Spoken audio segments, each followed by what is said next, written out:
მოგესალმებით მეგობრებო, ინტეგრას პოდკასტიდან. მე ნიაძერია გახლავართ, ტრადიციულად ფსიქოლოგი, კლინიკური ფსიქოთერაპევტი და დღეს კიდევ ერთი ჩემი კოლეგა უნდა წარმოგიდგინოთ, ოლიკო ნაკაშიძე, ფსიქოლოგი, გეშტალტ თერაპევტი, ასევე ინტეგრადან. ძალიან მიხარია, რომ დღეს გვესტუმრე და ვიცი, რომ ძალიან მნიშვნელოვანი თემით ხარ მოსული. გამომდინარე იქიდან, რომ ეს არის ის თემა, რასაც როგორც თერაპევტები ვაწყდებით, მე მგონი ყველა კლიენტთან, აბსოლუტურად და არათუ კლიენტთან, როგორც თერაპევტები, არამედ ყოველდღიურ ცხოვრებაში ყველა ადამიანთან და პირველ რიგში ეს ჩვენი თავიდან იწყება, მე მგონი. თვითშეფასებაზე უნდა ვისაუბროთ და ასევე თავდაჯერებაზეც, როგორც ვიცი. და მე მგონი დავიწყოთ პირდაპირ აი ამ განხილვით, რა არის საერთოდ ეს ყბადაღებული თვითშეფასება, რაზეც ასე ხშირად ვსაუბრობთ ხოლმე. მოგესალმები ნია, მივესალმები პოდკასტის მსმენელს. როგორ ავიმაღლო თვითშეფასება, როგორ გავხდე უფრო თავდაჯერებული? ეს ის კითხვებია, რომლებიც ყველაზე ხშირად მესმის ფსიქოთერაპიული პრაქტიკის დროს. თითქოს ძალიან ბევრი წიგნი გამოდის ამ თემაზე. უამრავი სტატია იწერება, თუმცა როგორც ჩანს, ჯერ კიდევ ბევრი ადამიანის ინტერესს წარმოადგენს ეს თემა. დღევანდელ საუბარში მინდა დავეყრდნო ნათანიელ ბრანდენის კონცეფციას. ნათანიელ ბრანდენი გახლდათ კანადელ-ამერიკელი ფსიქოლოგი, ფსიქოთერაპევტი და სამეცნიერო ნაშრომების ავტორი. ის 30 წლის განმავლობაში იკვლევდა თვითშეფასების თემას და მისი კონცეფცია დღესაც აქტუალურია. ეს კონცეფცია ჩემთანაც ძალიან ახლოს არის, ვინაიდან ეყრდნობა გეშტალტ თერაპიულ პრინციპებსაც, რომელიც არის აქ და ამჟამად ყოფნა და საკუთარ ცხოვრებაზე, საკუთარ თავზე პასუხისმგებლობის აღება. ნათანიელ ბრანდენის მიხედვით, თვითშეფასება ეს არის ჩვენი ცნობიერების იმუნური სისტემა. და ისევე როგორც ჩვენი ფიზიკური იმუნური სისტემა გვიცავს სხვადასხვა დაავადებებისგან, ჩვენი მაღალი თვითშეფასება ასევე არის ჩვენი ფსიქიკის მდგრადობის გარანტია. დღეს მინდა დავამსხვრიო ერთი ესეთი ძალიან გავრცელებული მითი. ხშირად ამბობენ, რომ ვიღაცას აქვს გადაჭარბებული თვითშეფასება და ბრანდენის მიხედვით ეს არ არსებობს, ვინაიდან როგორც არ არსებობს ზედმეტი ჯანმრთელობა, ესევე არ არსებობს ზედმეტი თვითშეფასება. იმას, რასაც ჩვენ ვუწოდებთ ქედმაღლობას და ამბარდავნობას, ეს ნამდვილად არ არის მაღალი თვითშეფასება, პირიქით, ეს არის ძალიან დაბალი თვითშეფასების ნიღაბი. ნამდვილად მაღალი თვითშეფასების მქონე ადამიანს არ აქვს სურვილი, რომ სხვაზე მოიპოვოს დომინირება. ეს არ ნიშნავს იმას, რომ მაღალი თვითშეფასების მქონე ადამიანი არასოდეს განიცდის შფოთვას თუ დეპრესიას, თუმცა ეს იმას ნიშნავს, რომ ის სხვებზე მარტივად დგება ფეხზე, იკრებს ძალას და აგრძელებს ცხოვრებისეულ გრძას.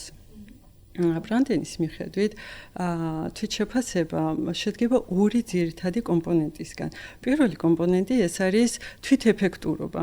ეს არის ადამიანის ღრმა განცდა საკუთარი თავის მიმართ, საკუთარი თავის ნდობა, საკუთარი აზრების ნდობა და საკუთარი გადაწყვეტილების მიღების უნარის ნდობა. ეს არ ნიშნავს, რომ არასოდეს არ ცდები პირიქით, ეს არის ის უნარი, რომ შეგიძლია იაზროვნო, ისწავლო და შეცდომები გამოასწორო.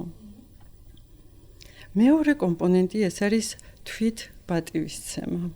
ეს არის ადამიანის შინაგანი განცდა, რომ ის არის ღირსი ცხოვრების, ღირებული. ხო, მეორე კომპონენტი ეს არის თვითპატივისცემა. ეს არის ადამიანის შინაგანი განცდა, შინაგანი ღირებულების განცდა. ეს არის ბუნებრივი მოლოდინი მეგობრობისა, სიყვარულისა, ბედნიერებისა, იმის გამო არა რომ რაღაცა განსაკუთრებული გააკეთე, არამედ იმიტომ, რომ უბრალოდ არსებობ. ეს არის შინაგანი რწმენა, რომ შენს ბედნიერებას და შენს თვითრეალიზებას აქვს მნიშვნელობა და რომ ღირს მათთვის ბრძოლა. ეს ორი კომპონენტი ურთიერთდაკავშირებული არის და ერთი კომპონენტის გარეშე მეორეც სუსტდება და დროთა განმავლობაში ირღვევა. ბრანდენი ამტკიცებს და ამაში ჩემი ფსიქოთერაპიული პრაქტიკაც მარწმუნებს, რომ არ არსებობს ფსიქოლოგიური პრობლემა, რომლის სათავეშიც არ არის დაბალი თვითშეფასება. ქრონიკული შფოთვა, დეპრესია, წარუმატებლობის შიში, ოჯახური ძალადობა, ნივთიერებებზე დამოკიდებულება, ამ ყველაფრის სათავეში სწორედ საკუთარი ღირებულებისა და ძალის არქონის განცდა არის. პირიქით, როდესაც ჩვენ თვითშეფასება ჯანსაღი არის, ჩვენ არ ვცდილობთ სხვა ადამიანებზე დომინირების მოპოვებას, ჩვენ არ გვეშინია ღალატის, უარყოფის, რადგან ჩვენი ღირებულება არ არის გარე შეფასებებზე დამოკიდებული. თუმცა ძალიან მიუხედავად ამ ძალიან საინტერესო კონცეფციისა, აი ეს ფრაზაც ეყანა, რაც თქვი, რომ არ არსებობს ფსიქოლოგიური პრობლემა, რომელიც დაბალ თვითშეფასებასთან არ არის დაკავშირებული, ხო, როგორც ბრანდენი ამბობს, როგორც აღმოჩნდა. ამ ლოგიკას თუ გავყვებით, გამოდის, რომ ყველაგან ვიცდით ნაწილობრივ აი ამ თვითშეფასების ნაკლებობას. გამომდინარე იქიდან, რომ ყველას გვექმნება რაღაც კონკრეტულ სიტუაციაში მაინც თუნდაც შფოთვის პრობლემა, გაქცევის, თავიდან არიდების მოთხოვნილება და ასე შემდეგ, ხო? გამომდინარე იქიდან, რომ ალბათ მე არ ვარ საკმარისად დარწმუნებული საკუთარ თავში საიმისოდ, რომ ჯეროდეს რომ შევძლებ ამას გავუმკლავდა. ხო ასე? და მაშინ როგორც წესი აუცილებლად უნდა ამოსავალი წერტილი უნდა იყოს, რატომ ხდება ესე, საიდან მოდის საერთოდ ეს თვითშეფასების ნაკლებობა და როგორ ხდება, ალბათ ბავშვობიდან უნდა დავიწყოთ ამაზე საუბარი. როგორ ხდება, რომ ადამიანს არ აქვს საკმარისი თვითრწმენა? მე დავამატებ, თვითშეფასებაზე დიდ გავლენას ახდენს როგორც გარეგანი, ისევე შინაგანი ფაქტორები. შინაგანი ფაქტორები ეს არის ყველაფერი, რაც ჩვენ შიგნით იბადება. ჩვენი აზრები, იდეები, რწმენები, ქცევის მოდელები. ის თუ გვჯერა თუ არა საკუთარი ღირებულების, როგორი დამოკიდებულება გვაქვს საკუთარ თავთან, როგორი შინაგანი დიალოგი გვაქვს, მაგალითად, შეცდომის შემთხვევაში ჩვენ თავს ვესმით საკუთარ თავს და ვეუბნებით რა სულელი ხარ, თუ პირიქით მხარს ვუჭერთ და ვეუბნებით შენ ხომ ჯერ კიდევ სწავლობ. ასევე ეს შინაგანი ფაქტორი არის ემოციური თვითრეგულაციის და თვითმოტივაციის უნარი. რაც შეეხება გარეგან ფაქტორებს, ეს არის ყველაფერი, რაც გარედან მომდინარეობს.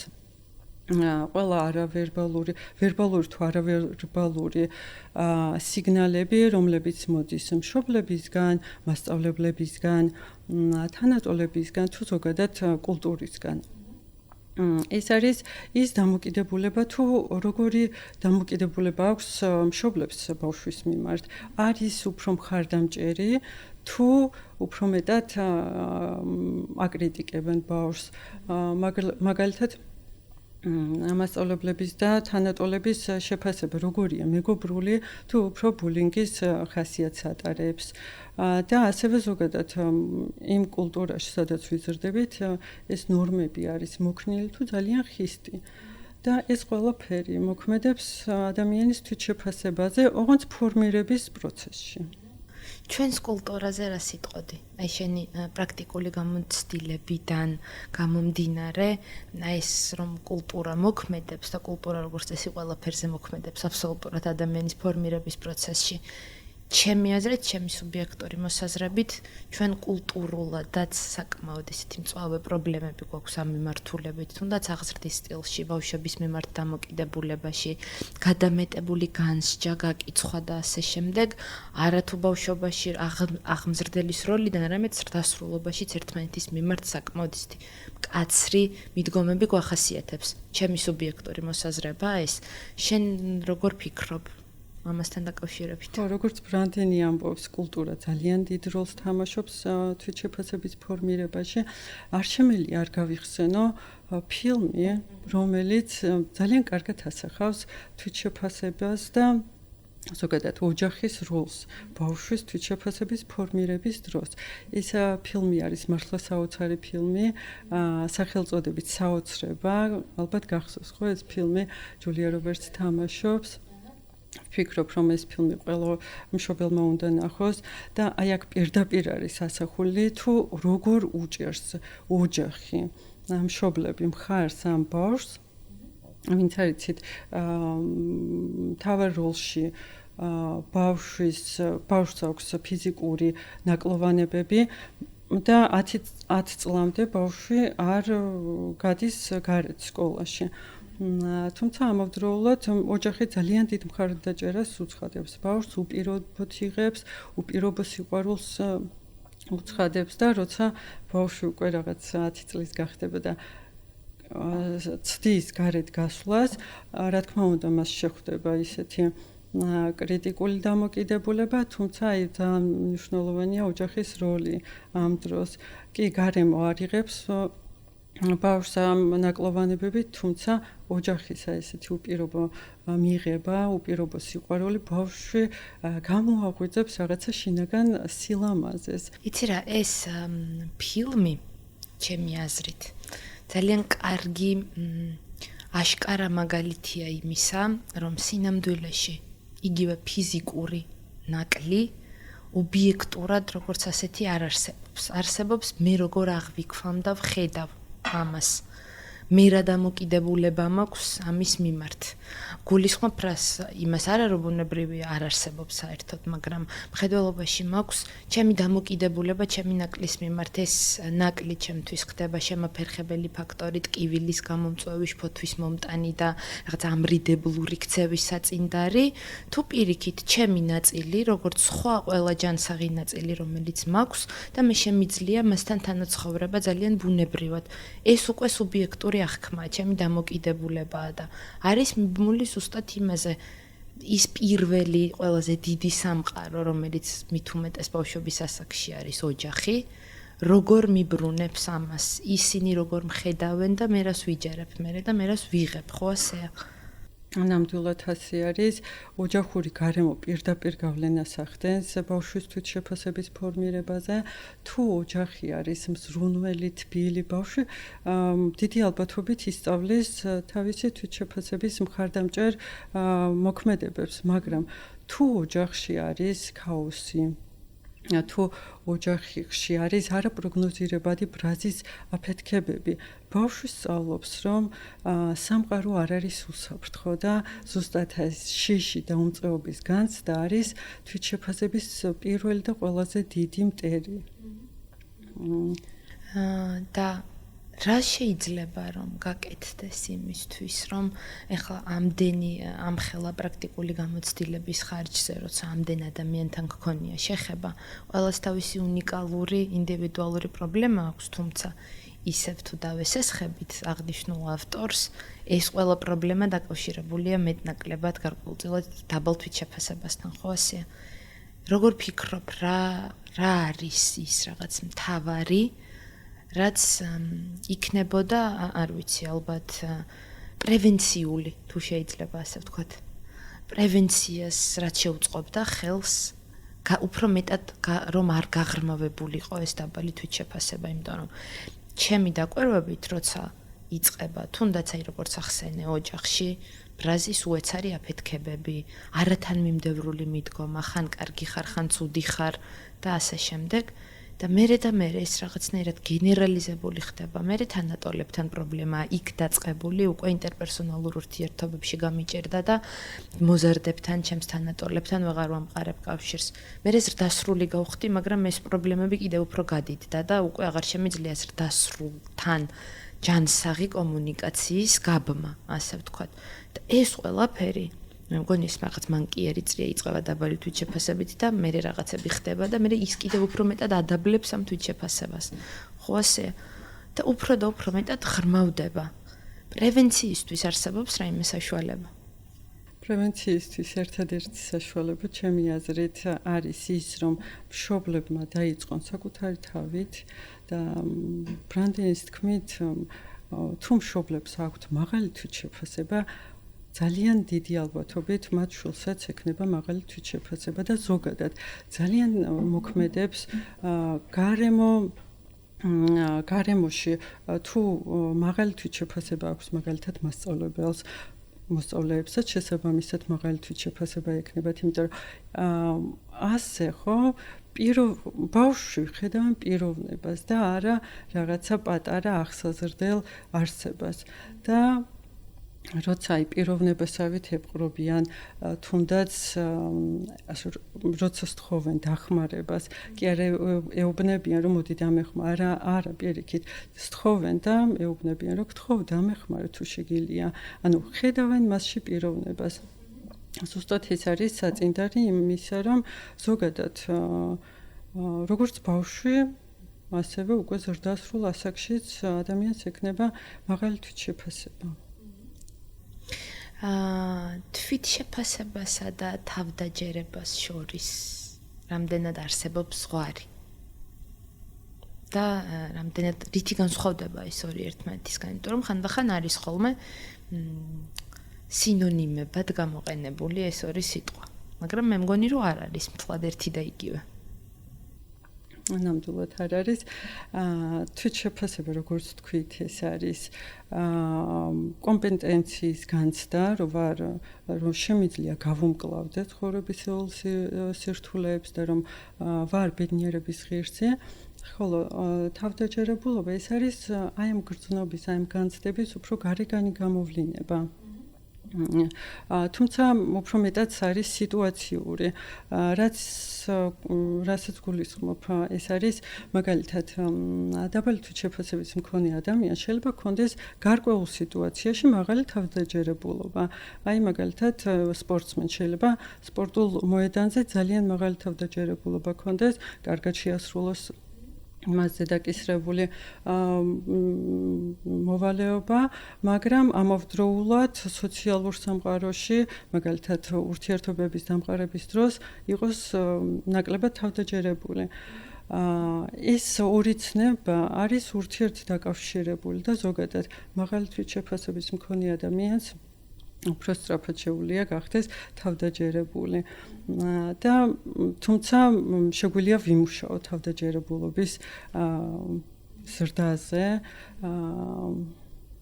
როგორ შეგვიძლია რომ ამაზე ვიმუშაოთ იმიტომ რომ ეს პრობლემა ახლა რასაც შენ საუბრობ არის ერთ-ერთი მე ვიტყოდი ალბათ ყველაზე გავრცელებული პრობლემა რითიც ადამიანები მოდიან თერაპიაზე ძალიან ხშირად რომ იწყებს მაგალითად აი ამ რაღაც პრობლემით, რომ იცი რამე მიჭირს ურთიერთობების დამყარება, იმიტომ რომ რაღაცა ემოციებიც რომ დავასახელოთ მაგალითად ძალიან მრცხვენია.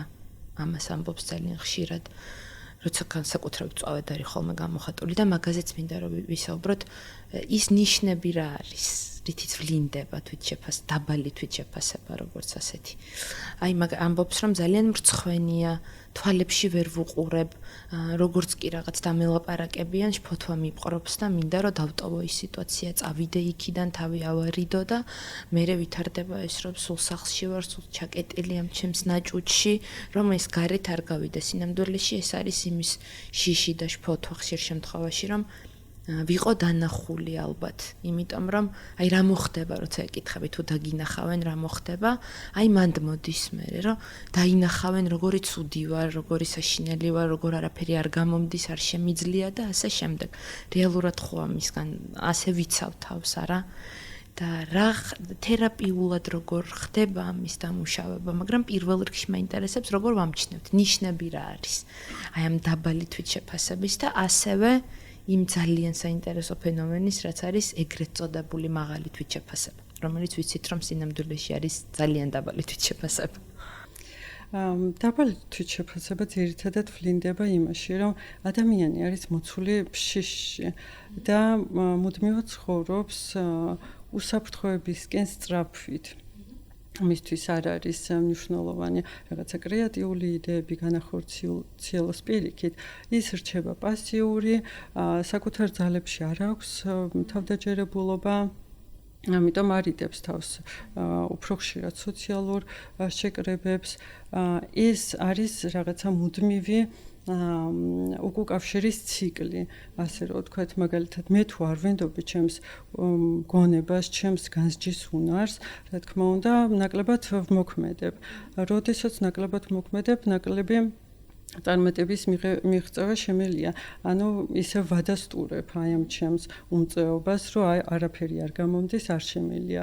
ხოლო იმ შემთხვევაში თუ მე ვინდობი ჩემს გონებას, ჩემს განსჯის უნარს, უფრო დიდი ალბათობით მოქმედებ რაციონალურად, ხოლო რაციონალური მოქმედება ხშირ შემთხვევაში მოაქვს წარმატება.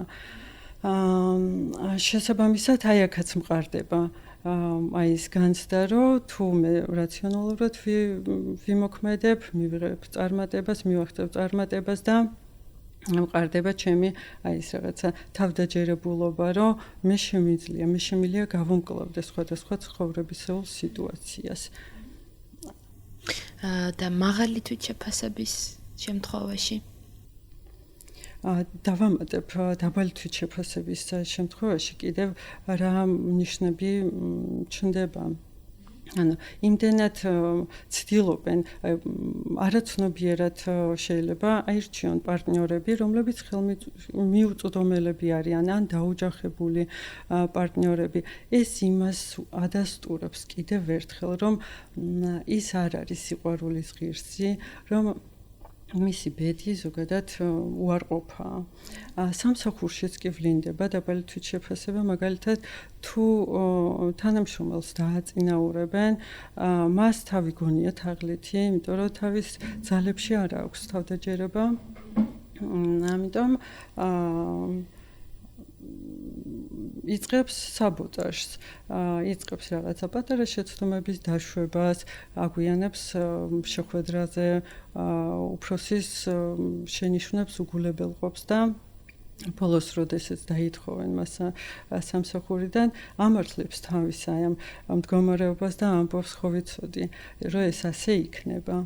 ეგ ძალიან გავს მახსენებს მოსაზღვრე მდგომარეობისთვის დამახასიათებელ იმ თვით საბოტაჟს ურთიერთობებისას, რომ მე იმდენად მეშინია, რომ მიმატოვებენ, რომ ვაკეთებ ყველაფერს, რომ დავკარგო ეს ურთიერთობა, გავწყვიტო ურთიერთობა და მერე მიმტკიცდება ისევ, აი ეს რწმენა, რომ აი, ხო, მამბობდი, რომ მე დამტოვებდნენ და მე მოსდევს ძალიან ღრმა დანაშაულის განცდა, თვითგვემა, თვითბრალდება და ასე შემდეგ და სანამ არ დაბრუნდება მე ის ადამიანი, სიმშვიდე პრაქტიკულად მიუღწეველი, მაგრამ მე ციკლი ისევ თავიდან არის ხოლმე როგორც წესი და აქაც თვითშეფასება არის ქვემოთ საფუძველში ამ ყველაფრის. კი, ანუ ძალიან ხშირად ახასიათებ თვითსაბოტაჟი არა მხოლოდ ურთიერთობებში, არამედ ნებისმიერი მიზნის მიღწევის დროს, მაგალითად თუ დაგიგმეს დიეტა, რაღაცა გარკვეული დროის შემდეგ ანებებენ ამ დიეტას და ამბობენ, რომ ხო ხედავ არ გამომდის. ან თუ დაგიგმეს, რომ წავლენ სავარჯიშოდ, რაღაც 2-3 თვის შემდეგ წყვეტენ ამას და ამბობენ, რომ ეს ჩემთვის არ არის. ანუ მიზნის დასახვა და მიზნის მიღწევა უფრო უჭირთ დაბალი თვითშეფასების მქონე ადამიანებს. დავამატებ, რომ არსებობს კიდევ ფსევდო თვითშეფასება. ეს არის ალბათ გინახია ძალიან წარმატებული ადამიანები, თითქოს ყველაფერი აქვთ. წარმატება, აღიარება, ფული, მაგრამ შინაგანად ღრმად უბედურები არიან და ძალიან დიდ სიცარიელეს განიცდიან და ამას აკეთებენ მშობლების ჯიბრზე. თითქოს აი ამ წარმატებებს აღწევენ, მაგრამ ბოლომდე მაინც ვერ ახდენენ ამ წარმატებით ტკბობას და მუდმივად იქნებიან აი ამ რაღაცა ძიებაში, თვითშეფასების ძიებაში, რომელსაც გარედან ეძებენ, გარეთა ატრიბუტებში ეძებენ, მაშინ როდესაც თვითშეფასებას შინაგანად უნდა ეძებდნენ და მათთვის არანაირი წარმატება არ იქნება არასოდეს საკმარისი. აი რას ნიშნავს ეს თვითშეფასებას უნდა ეძებდეს შიგნით, თავის რესურსში ალბათ, იმიტომ რომ საერთოდ ეს ტენდენცია იმისა, რომ ვალიდაცია მე მოვძებნო გარეთ, რომ კარგი რომ ვარ სხვებმა მითხრან, თუ ცუდი ვარ ესეც ხომ მითხრას, სულ გარედან მივიღო ინფორმაცია საკუთარ თავზე. ეს არის იმ ჩემი შინაგანი სიცარიელის ამოვსების მცდელობა, რომელიც ყოველთვის წარუმატებელია. მე მგონი ეს შეგვიძლია რომ ხმამაღლა ვთქვათ, რომ ნებისმიერი ასეთი რამის ძიება სადღაც სხვაგან და ჩემგან გარეთ ყოველთვის წარუმატებელი იქნება, იმიტომ რომ ეს არის ის, რაც უნდა შეივსოს ჩემი თვე. ის რესურსი მე ჩემს თავში უნდა ვიპოვო. ხო ასეა? და აი თვით შეფასების შემთხვევაში, კონკრეტულად თვით შეფასების შემთხვევაში, რას ნიშნავს გარეთ აი ამისი ძიება? იგივეა რომ ეს სხვა მითხრას რომ კარგი ვარ, ან ნებისმიერი რამე სხვა მითხრას თუ არის კიდევ რაიმე ნიუანსები, დეტალები? ხო, აი როგორც ვახსენე, დაბალი თვით შეფასების ერთ-ერთი კომპონენტი არის აი იმის რაღაცა თითქოს უღირსი ვარ, აი ბედნიერების და სიყვარულის წარმატების ღირსი არ ვარ, აი იმის განცდა არის ეს ერთ-ერთი კომპონენტი, რაც იმას ნიშნავს, რომ თვით პატივისცემის კომპონენტი არის დარღვეული, ხო? დაბალი თვით შეფასების მქონე ადამიანებში. ისინი გარედან ცდილობენ აი ამის შევსებას, სხვადასხვა მანქანების ყიდვით, თითქოს სტატუსი იმაღლებენ ამით, რაღაცა მაღალი თანამდებობებით და ამით აჩვენებენ ადამიანებს, რომ ღირებულია, რომ ის არის ბედნიერების ღირსი, თუმცა შინაგანად ამას არ განიცდიან. ვინაიდან რაღაც მუდმივად თითქოს აი რაღაცა მისდევენ აი ამ თითქოს წარმატებას, მაგრამ შინაგანად აი ღირებულებას ვერ განიცდიან. ძალიან ხშირი არის, რომ აი ეს წარმატება თავისთვის არ სჭირდებათ. ეს სჭირდებათ იმისთვის, რომ მშობლებს დაუმტკიცონ, რომ ის ნამდვილად ღირებული ადამიანი არის. ოლიკო, როცა ასეთი ადამიანი მოდის თერაპიაზე, რა ხდება პროცესში?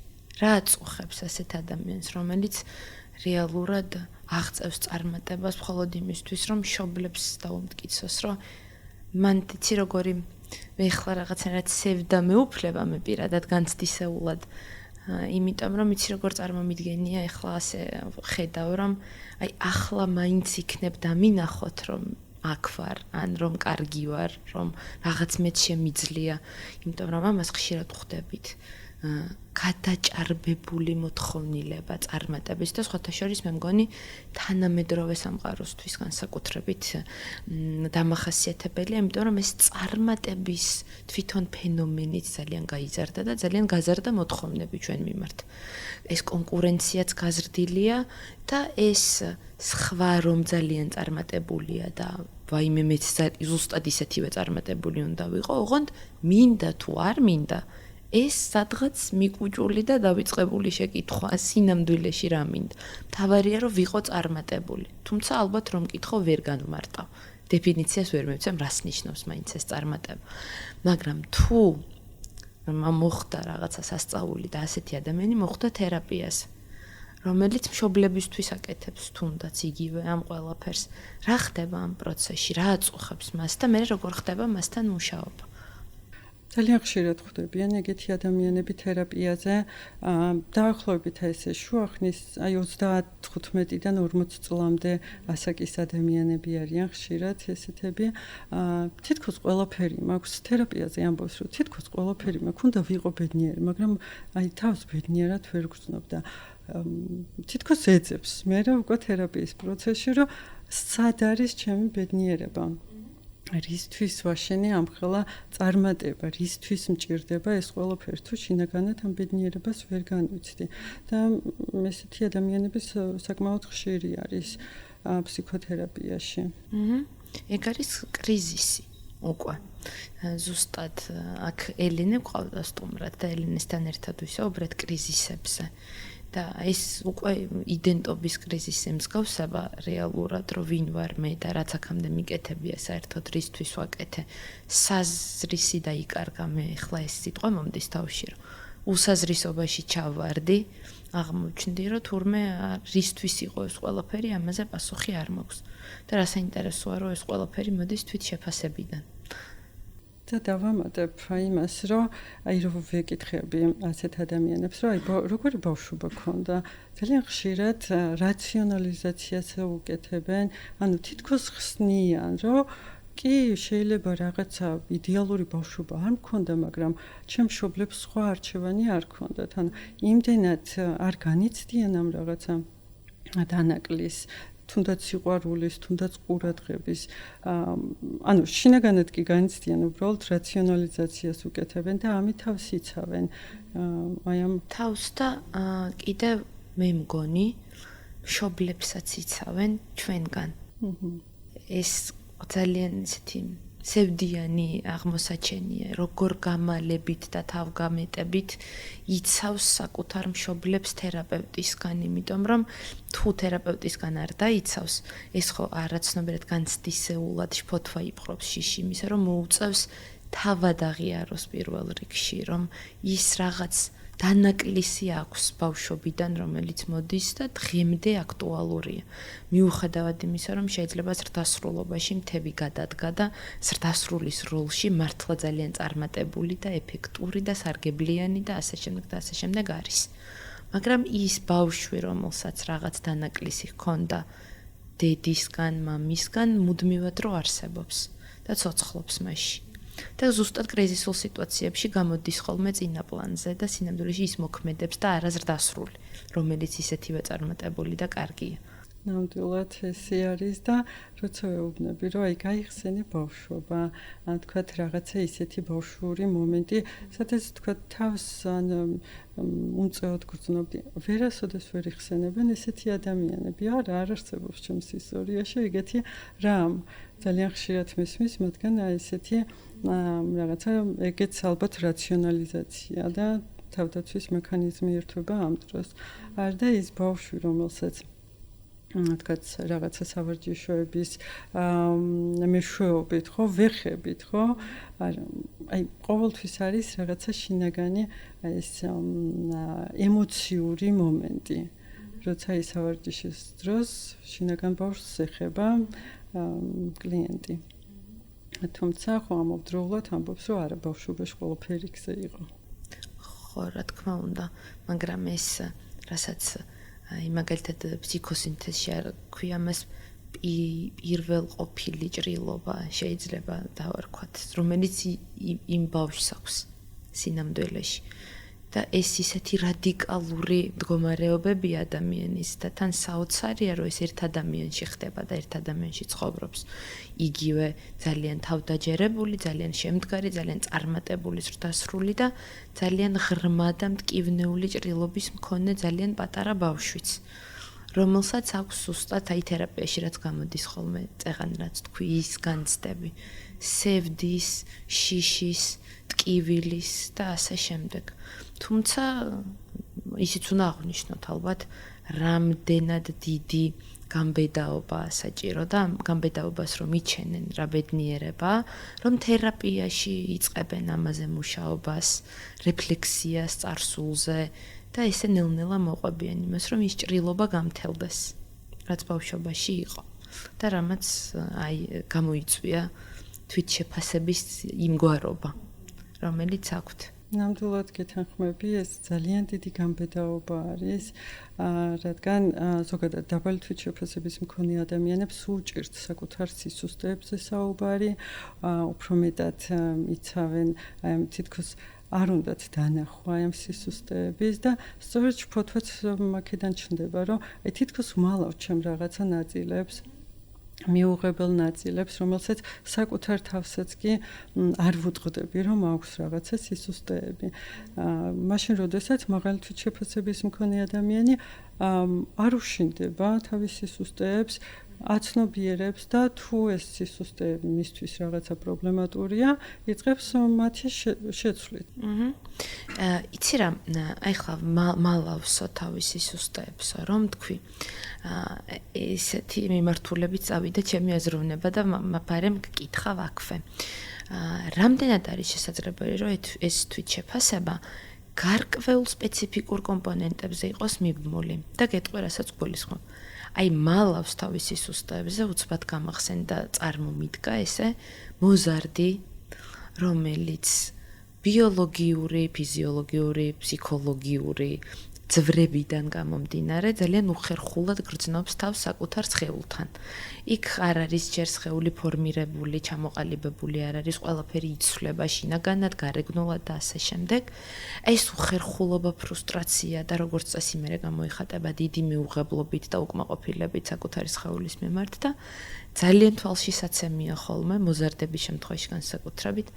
აი ეს თმის რაღაცა ჩამოყრილი სახეზე, რომ რაც შეიძლება დაფარული იყოს სახე, ზომაზე დიდი ტანსაცმელი, გრძელმკლავიანები, ყველაფრის რაღაცა ის დამალვის მოთხოვნილება, რომ რაც შეიძლება დავპატარავდე, რაც შეიძლება შეუმჩნეველი ვიყო და ასე შემდეგ.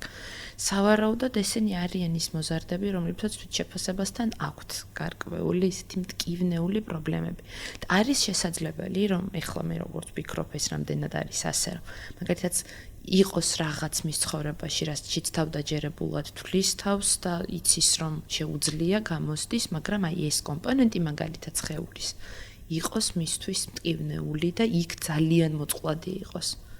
რა თქმა უნდა, შესაძლებელია, ძალიან ბევრი ბავშვი არის აკადემიურად მოსწრებული და სკოლაში თავს გრძნობს ძალიან თავდაჯერებულად, მაგრამ ამავდროულად აი ცალკე სამეგობრო წრეში მეგობრებთან ერთად უჭირს რაღაცა სხეულთან თითქოს ადაპტაცია, იმიტომ რომ უცებ რო იყრიან ტანს, რაღაცა აი თითქოს დრო არის ჯერბერშიეგუა, ხო?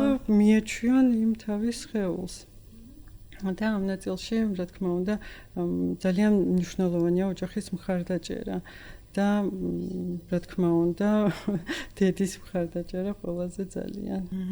ნუ დედის ფენომენი ყველაზე მნიშვნელოვანიც არის და ყველაზე ეფექტურიც სწორი და ჯანსაღი მიდგომის შემთხვევაში და ყველაზე უფრო დამაზიანებელიც მე მგონი თუ არასწორად მიმდინარეობს კომუნიკაცია დედა-შვილს შორის. და თერაპევტები ყველაზე ხშირად ზუსტად მაგას ვხვდებით ხოლმე და ვაწყდებით ყოველდღიურობაში, პრაქტიკაში, ჩემი აზრით.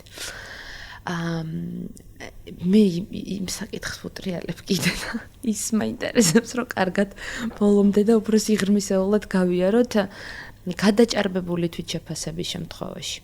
მაგალითად, ალბათ არ ჭირდება ამას თერაპევტობა და პრაქტიკა.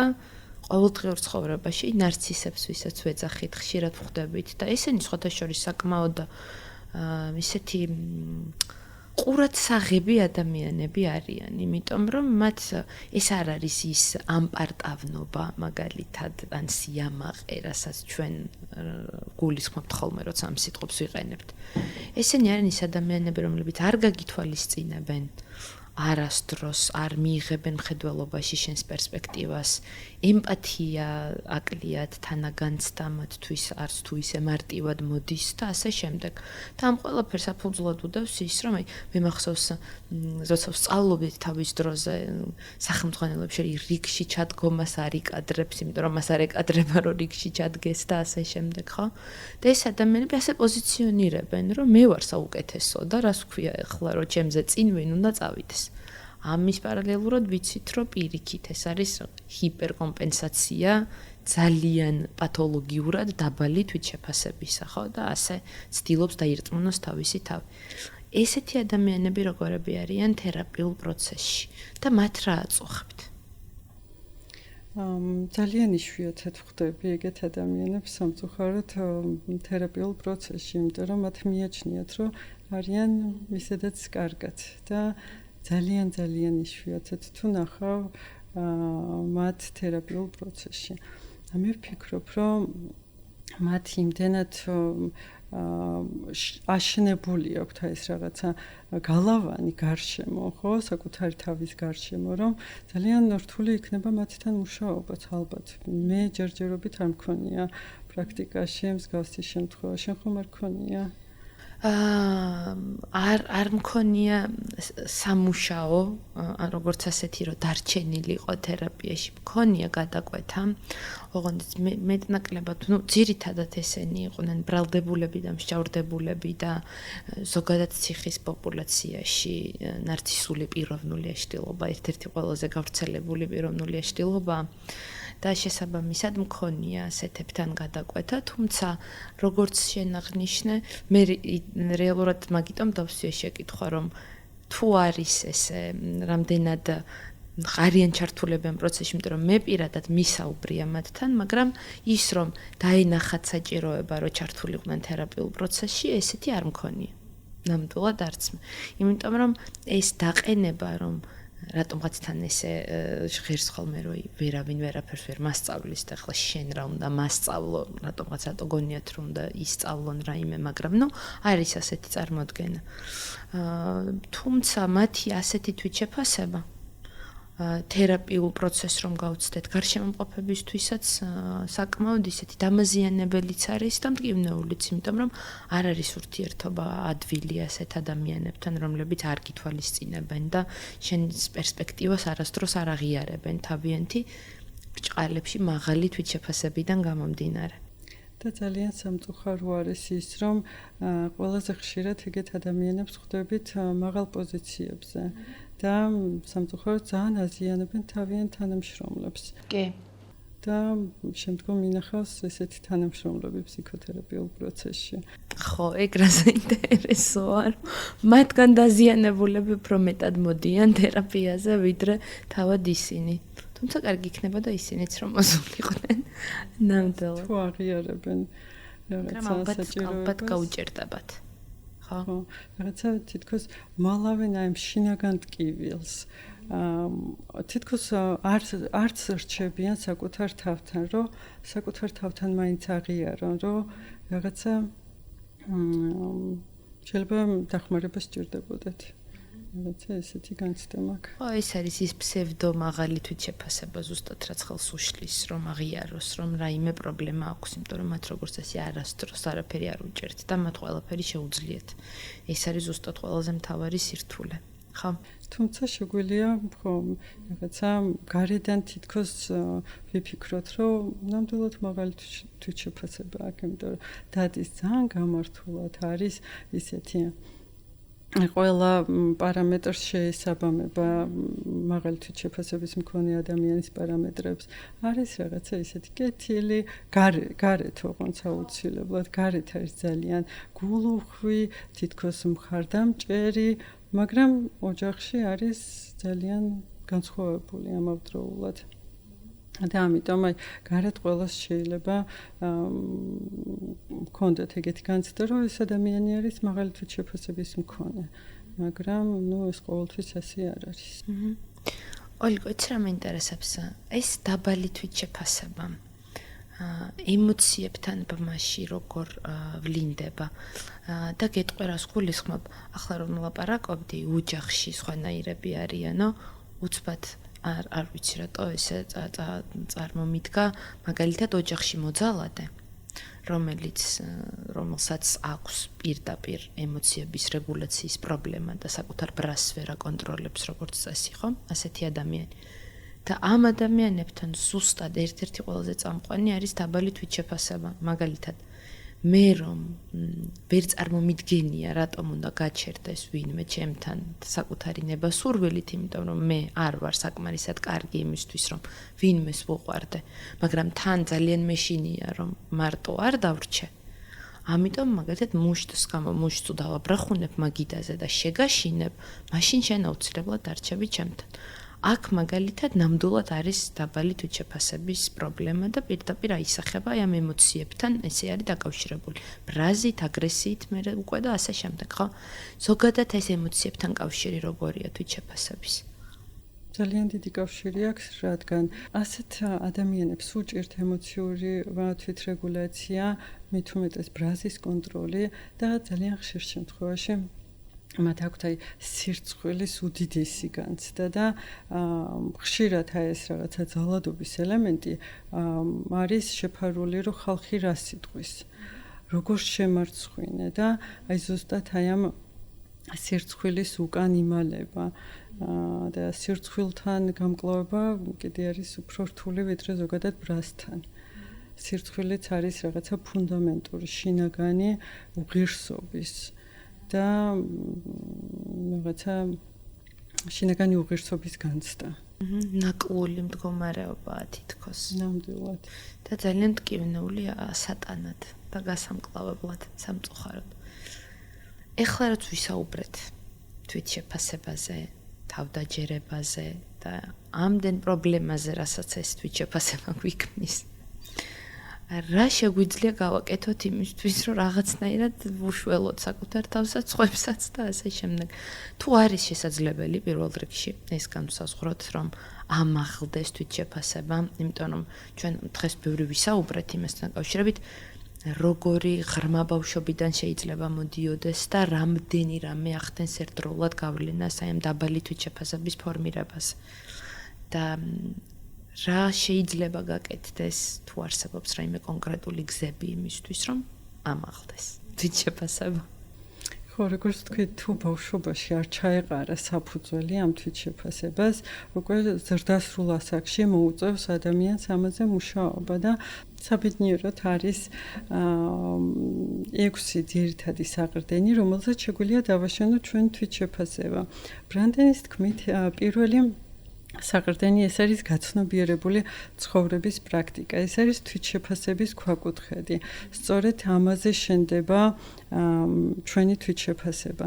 ის არის საკუთარი აზრების, გრძნობების, ემოციების და ქმედებების გაცნობიერება. ეს ნიშნავს იცხოვრო აქ და ამჟამად. აი მაგალითად, თუ ადამიანის ბიზნესი არის კრიზისში, გაუცნობიერებელი ცხოვრება იქნება იმის ლოდინი, რომ ეს კრიზისი თავისით მოგვარდება.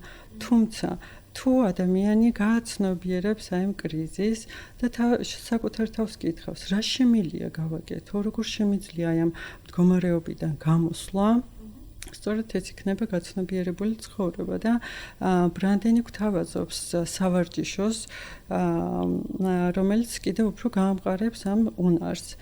ყოველდღიურად, ყოველ დღის ბოლოს ადამიანს შეუძლია გამოყოს 5-10 წუთი და თვითრეფლექსიის სავარჯიშო გააკეთოს და საკუთარ თავს კითხოს, მაგალითად დღის განმავლობაში რომელი ქმედება იყო გაცნობიერებული და რომელი ქმედება იყო ავტომატური და როგორ შემიძლია მომავალში ეს ავტომატური ქცევა სხვანაირად, სხვაგვარად გამოვავლინო, ან სხვანაირად მოვიქცე მსგავს სიტუაციაში. მეორე საყრდენი ეს არის თვითმიღება.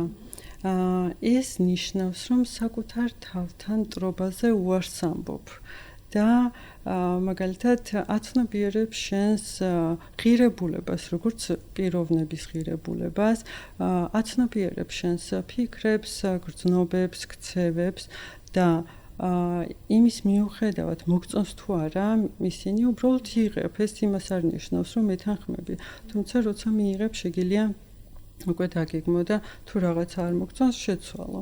ასევე თვითმიღების პრაქტიკაში ერთ-ერთი მნიშვნელოვანი კომპონენტი ეს არის თანაგრძნობა, რაც იმას ნიშნავს, რომ მნიშვნელოვანია რომ გახდეს შენს თავის მეგობარი და შეცდომის შემთხვევაში თავს არ დაესხა, საკუთარ თავს არ დაესხა სიტყვებით, რომ რასულელი ვარ, ეს როგორ დამემართა, არამედ პირიქით მხარში დაუდგა და უთხრა, რომ ჯერჯერობით ვსწავლობ და ეს ნორმალურია, თუ ამ ეტაპზე რაღაცა მეშლება.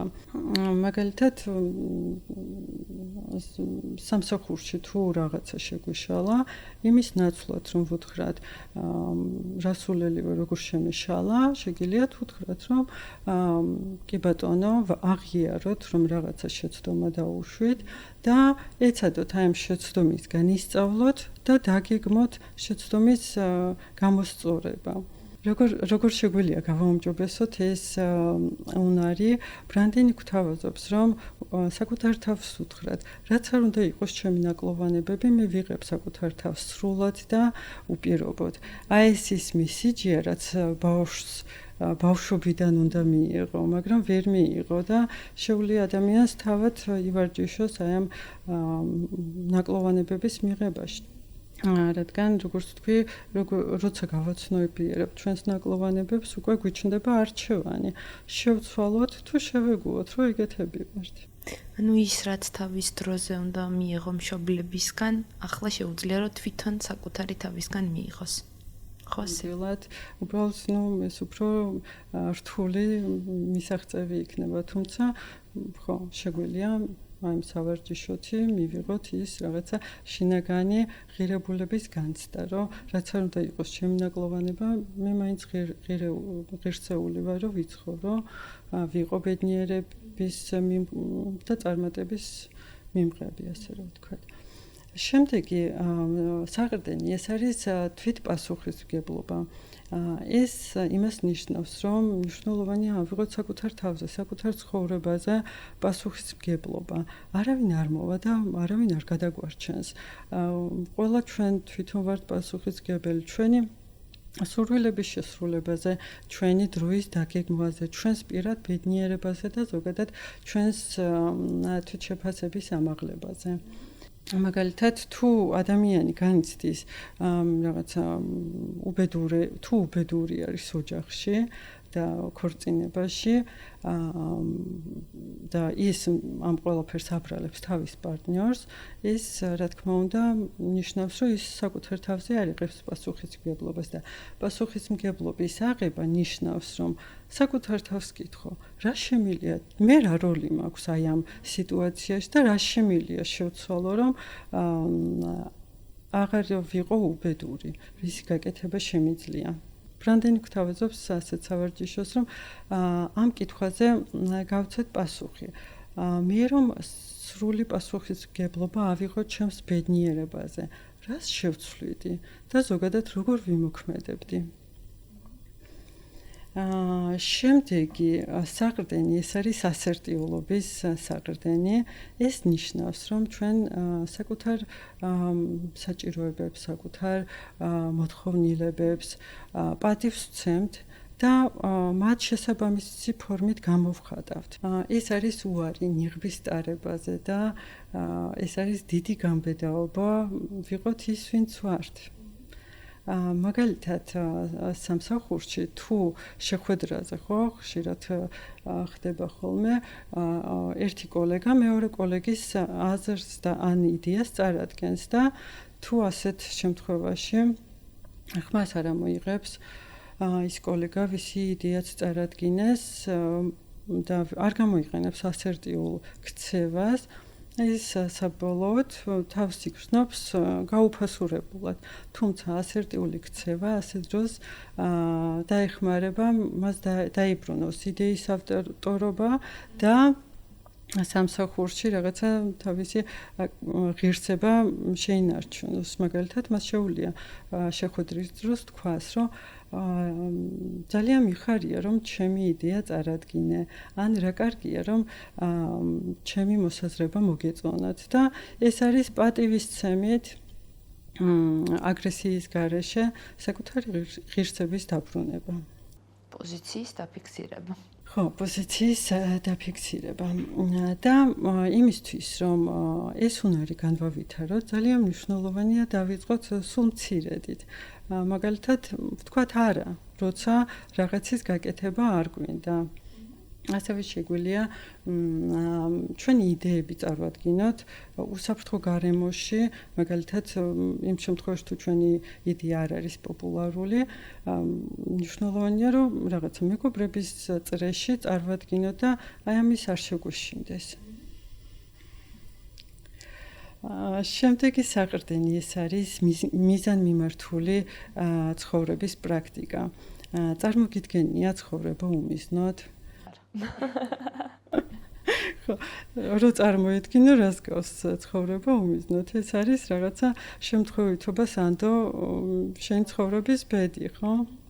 მიზანმიმართული პრაქტიკა არის რაღაც გამოიყენო ყველა შესაძლებლობა იმისთვის, რომ შენს მიზნებს მიაღწიო. და მაგალითად, აი მაგალითი რომ მოვიყვანოთ, ძალიან ბევრი ადამიანი ფიქრობს წიგნის დაწერაზე. მაგრამ არასოდეს ჯდება დასაწერად. ის რა თქმა უნდა არ არის მიზანი, ეს არის ოცნება. მიზანი გახდება მაშინ, როდესაც ადამიანი დაგეგმავს და კონკრეტულად დღეში ერთ გვერდს მაინც დაწერს და ამას სისტემატურად გააკეთებს.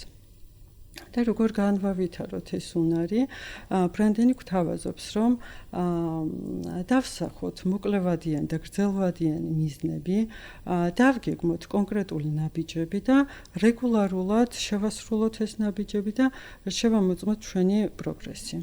და მეექვსე საყრდენი ეს არის პიროვნული მთლიანობის პრაქტიკა, რაც იმას ნიშნავს, რომ მე ვმოქმედებ ჩემს ღირებულებებთან შესაბამისობაში.